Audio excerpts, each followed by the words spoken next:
Et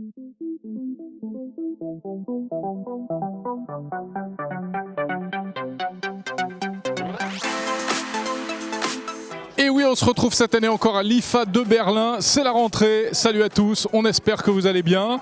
L'IFA, c'est à vivre sur 01net TV. Et à l'instant, on vient d'assister à la présentation du nouveau smartphone d'LG, le V30. Alors, c'est un événement, ce V30. C'est un petit peu la réponse du berger LG à la bergère Samsung. Vous savez que Samsung a lancé au mois d'août le Galaxy Note 8. Voici le V30 qui est le premier smartphone de la marque LG à écran OLED. En tout cas, smartphone de cette taille, c'est-à-dire grand format mais qui tient encore dans la poche. C'est un format 6 pouces et on découvre donc le savoir-faire de LG en la matière, puisque c'était un peu paradoxal. LG, leader mondial des écrans de télévision OLED, n'avait pas de smartphone à technologie d'affichage OLED. Ben voilà, c'est réparé. Cette fois-ci, c'est le cas. Un écran de 6 pouces, borderless. Vous voyez que ça y est, il n'y a plus d'espace sur les côtés, mais on n'a pas pour autant l'effet courbe que l'on peut trouver sur le Galaxy S8 ou le Galaxy Note 8. C'est un choix sans doute à la fois technologique et marketing de la part du coréen. Pour le reste, c'est un smartphone qui mise sur la photo et sur la vidéo. Alors avec un double capteur de 16 mégapixels.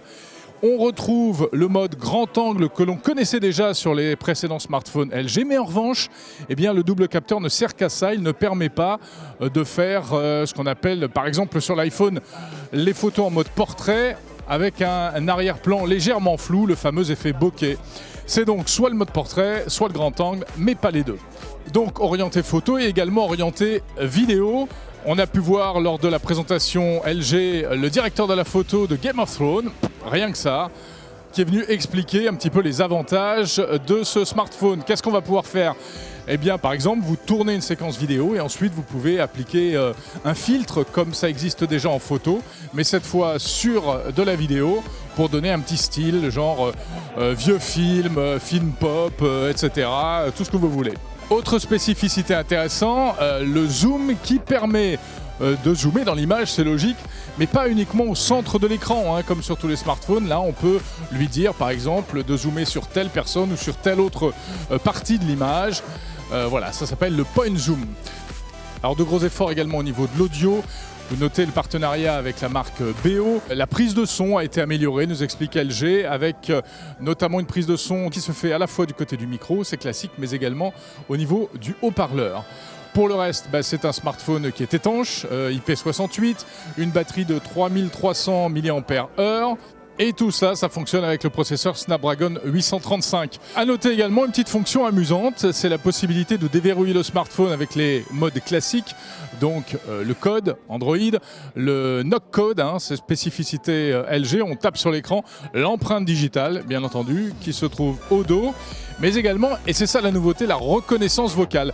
C'est-à-dire que vous créez un mot-clé, par exemple Salut V30, vous devez enregistrer votre voix et ensuite il suffira de lui donner l'ordre Salut V30 pour qu'il s'allume automatiquement. Alors là, ici, l'environnement est très bruyant, donc on a du mal à faire le test. La question qui se pose, c'est de savoir si c'est véritablement suffisamment sécurisé, parce qu'il ne faut pas que quelqu'un d'autre, juste en prononçant la formule magique, puisse déverrouiller votre smartphone. Voilà donc pour ce LG V30 qui est attendu en France au mois d'octobre. Il coûtera environ 900 € pour 64 Go, disponible en noir et en silver. Question, LG avec ce nouveau smartphone parviendra-t-il à reprendre l'avantage par rapport à ses principaux concurrents? Et puis bien sûr le test prochainement sur 01net TV.